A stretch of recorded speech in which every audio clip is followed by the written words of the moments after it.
تخيل أنك على متن قارب صغير يبحر قبالة سواحل المغرب. السماء صافية والبحر هادئ، كأنما ينام في حضن الأفق. لكن فجأة يبدأ كل شيء في التغير.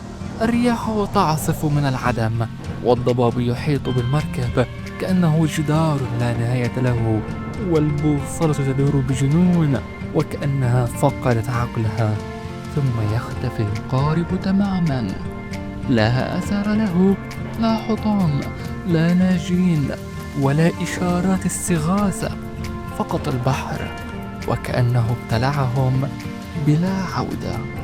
هذه ليست قصة من نسيج الخيال، بل لغز حقيقي حير العلماء والبحارة لعقود. إننا نتحدث عن مثلث برمودا المغربي. نعم، هناك منطقة قبالة السواحل المغربية شهدت العديد من حالات الاختفاء الغامضة لسفن وقوارب وحتى طائرات. فما سر هذا المثلث الملعون؟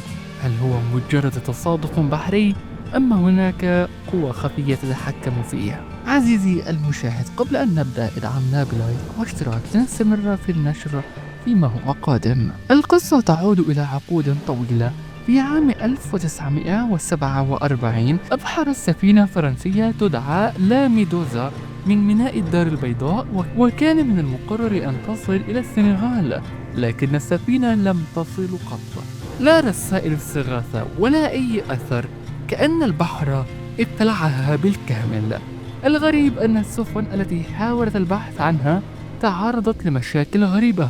البوصلات تتوقف وأجهزة الراديو تصدر أصواتا مشوشة غير مفهومة، كأن هناك شيئا خفيا يعبث بالمكان.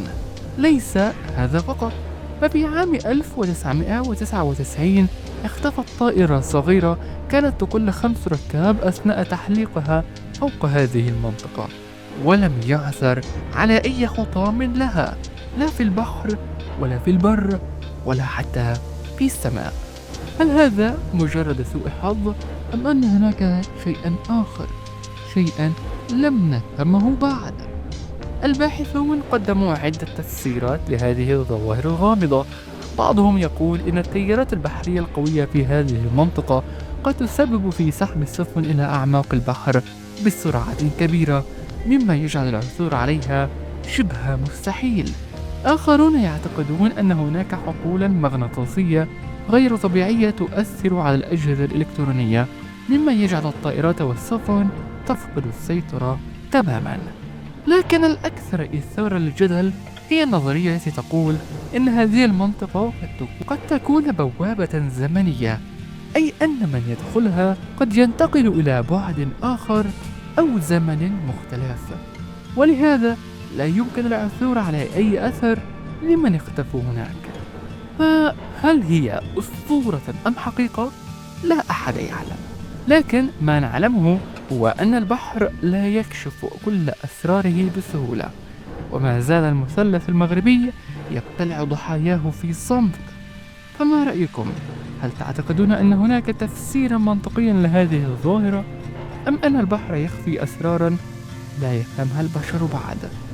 شاركونا آراءكم واستعدوا للحلقة القادمة، حيث نكشف قصة مدينة مغربية قديمة اختفت بالكامل في ليلة واحدة في مغارب الحكايات.